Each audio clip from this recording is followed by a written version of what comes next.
Greetings and salutations, everyone. Welcome back.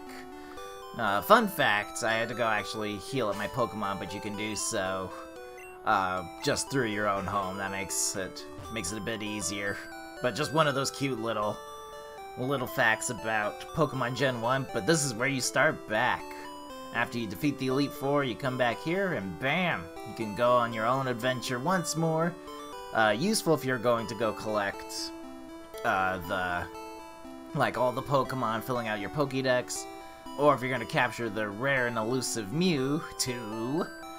Not Mew. No one catches Mews these days.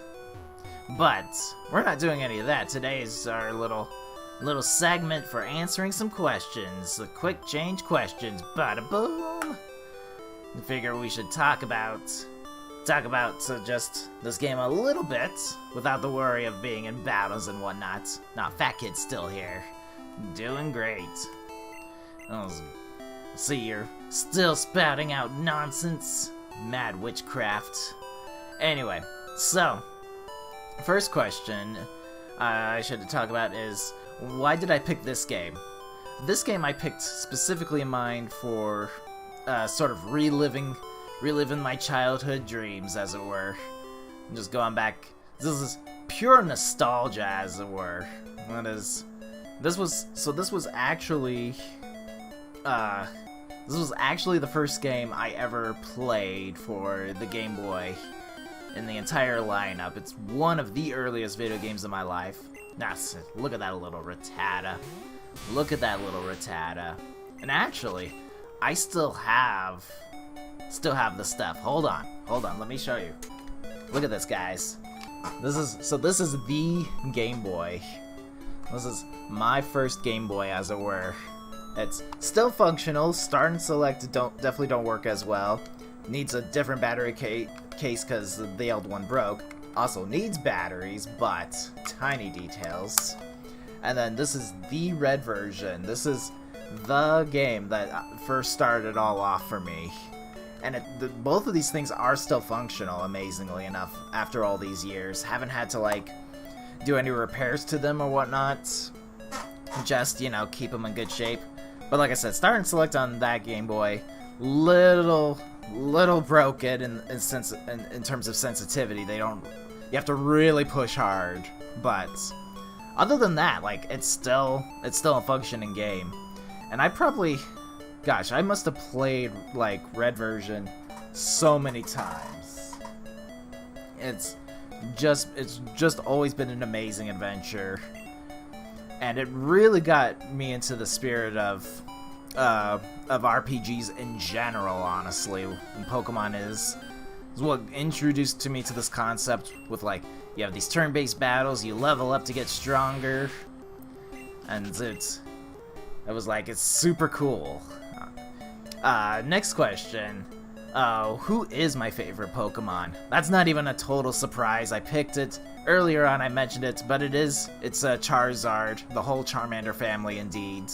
In fact, when I started playing, just when I first saw red version and I started playing that for the first time, I remember looking at the case and being like, "Oh, that looks cool," some fire dragon. And then I saw, when selecting the Pokemon from Professor Oak, I saw each of the Pokemon: Bulbasaur, Squirtle, and Charmander. And when I saw Charmander, I was just looking at it, just thinking to myself, hang on. It's if I work hard enough, will my Charmander be this awesome fire-breathing dragon here? Sadly, while he did become that fire dragon, sadly, not an actual dragon. Despite what Lance may lead you to otherwise believe, that is definitely not a dragon. But wasn't disappointed. And picking Charmander pretty much has solidified for me for the rest of the generations of Pokemon, where I picked the fire type as my starter set. And just always been the thing there. So Charmander, in a lot of sense, helped influence a lot of my life. But let's go to the next question. How many of the Pokemon games have you played? if we're sticking with just the main generations, because there's a ton of spin-offs and I haven't played a lot of those. Well, I have played them, but I mean, I don't. You know, there's so many far and few in between here. But if we're sticking with the main generations, I never actually played Diamond and Pearl. I was on my mission in Maryland at the time, so that was unfortunate. Literally came back and it was black and white, so there you go there. I think we had it, I just never got time to getting around to it. I know we still have the Platinum version. I don't know if we still have the Diamond or Pearl games for those, but I'm like, I have been thinking about trying out Platinum, so the other ones is I'm playing Sword right now. Don't have Shield, and while technically they're not part of the main series, I haven't played Pokemon Let's Go, Pikachu, and Eevee editions. Since it's essentially like a remake of Yellow version, never really got bothered into it, and especially since those remakes include, in essence, the whatchamacallit, the Pokemon Go mechanics of capturing Pokemon. It's like, it's not that I hate Pokemon Go, it's just I play Pokemon Go to play Pokemon Go. I don't want to play a main game Pokemon to play Pokemon Go, if that makes sense. Which it probably doesn't, but anywho. Other than that, all the other main games I've played, beaten, gone through, and done all of that. All that good work. Another question we should talk about is, have I ever caught all 151 Pokemon? The answer to that is yes. I have actually done that before. One of the upsides of having multiple brothers and sisters is that you can go and play, is that they typically want, you know, they also want in on the electronic stuff, so we naturally also had blue version, yellow version, we all eventually had Game Boys of our own to claim and whatnot, so, but it worked out well, because then you got to trade, and eventually got to figuring out where all the Pokemon were, caught them all. How I got Mew was actually interesting, because I had a friend who had a Mew, and then we did the trading glitch so that it cloned the Mew over to my game pack, and then I did the same with the blue and yellow versions. I don't know exactly where he got it from. I can't remember if he told me and I forgot, or if I just never asked. We just concentrate on doing the thing. But I remember specifically it was at a sleepover that we did the trading thing and whatnot. So that was a good time. It was actually, I think, one of the few things we actually had in common with each other was our love for Pokemon. Other than that, we were pretty different people. Not that it's a bad thing. It's just sometimes I look back at my friends and I'm like, no, actually, we were quite different people. And usually it was video games that brought us together. And just our love for either a specific game or a genre in general. Very rarely do I actually have friends that are like on the same level as me when it comes to sort of likes and dislikes things. But telling you, video games, it's what bonds the universe together. Could be the Force as well, but tomato potato. Trying to think. Let me just look through my list real quickly. What is that? Oh, that's actually a good question. Do I know / remember what my original team when I first played the game? Sort of. It's taken a little bit of guesswork. I remember Charizard for certain, because that was the first Pokemon I picked, so he was there. I remember Snorlax as well, because I was like, oh, it's a big giant Pokemon with all this HP, sign me up. And then Kadabra's definitely been one of the newer additions for going through the team. Instead, I remember specifically I had Eradicate. And the reason I had Eradicate was because I taught the move Dig to him, and then didn't realize that you can actually rebuy the TM Dig in the game, so he stuck with me, because I needed somebody to dig me out of places. It's one of the reasons why I teach Dig to Charizard, because I know I keep him around forever, and so he becomes my new digging man. Instead of Furo, I believe I had a Pidgeot. And I think that's primarily because Pidgeys are just everywhere, and so that's who I stuck with. I prefer Furo now over that, but just typically just more stronger. Plus, Furo just looks cooler. Not necessarily in this version of Pokemon, but I mean, he's pretty dope. I remember a Lapras simply for just the water type. I was like, well, like if I get into trouble, guess I'll have a Lapras.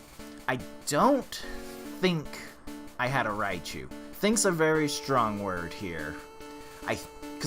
What I'm trying to remember specifically is what that original team was, and I kind of don't remember what the 6th Pokemon was. I remember, because we had Pokemon Stadium for the N64, I remember transferring my team over there through like the game pack and whatnot, and I had a Mew, which definitely replaced whatever Pokemon 6 was in there. But I don't remember what it was before that. I want to say, like, Raichu makes sense, but I don't honestly think I did. Because it wasn't until Yellow version that I learned how Pikachu works and all that anyway, and I played that after Red version. I'm willing to say that I looked into, like, the Oddish or Weepinbell lineup instead. That's a more solid strategy. I do remember specifically for a while, and this might be the true answer, but I had a Nidoking for quite a while. I specifically remember discovering that he was a ground type because I took him to Celadon Gym where Erica was at, and remember specifically being disappointed by his weakness to for some of the grass type. And then I do remember, because I believe there's Pokemon you see on your route there that are water type, and he gets weaknesses to that as well. So that might be the answer. It was a Nidoking before I switched it out for a Mew. Don't quite know about all that. So that's the lineup for that is. And I think that's kind of all the important questions. I'm not gonna go, like, at this point of the game, after you beat the Elite Four, you can go face Mewtwo. I'm not going to, it's a bit of a trek, and the Cerulean Cave where he's at is actually a maze. It's not like the world's most difficult maze, but if you don't know where you're going, which I really don't, honestly, it can be quite confusing, and even if you know where you're going, it can take quite some time to get through there, especially with Pokemon randomly spawning everywhere left and right. Like, nowhere's safe in there. But it is a good place to find some stronger level Pokemon. Like, they're all in the level 50s, and none of my Pokemon are there, so it's like, well, if you need more training, that's the way to go there. Brilliant! But that will be it. Well, this has been quite the journey. See, my phone immediately turns on. Probably just another scammer caller. You know how it is these days. But that will be it. Interesting fact, I'm actually going to go immediately into the next project, the next video game I'm going to be playing, which is going to make sense once we start playing that. Trust me. But until then, I hope you guys are enjoying your day. Thanks for watching this series through this journey of Pokemon we're going through here. But we have reached the end, and that'll be it. The watch is because my watch is actually distracting me because it's vibrating because the phone is still ringing. I'm like, stop it. But take care. I will see you next time. Take care, everyone.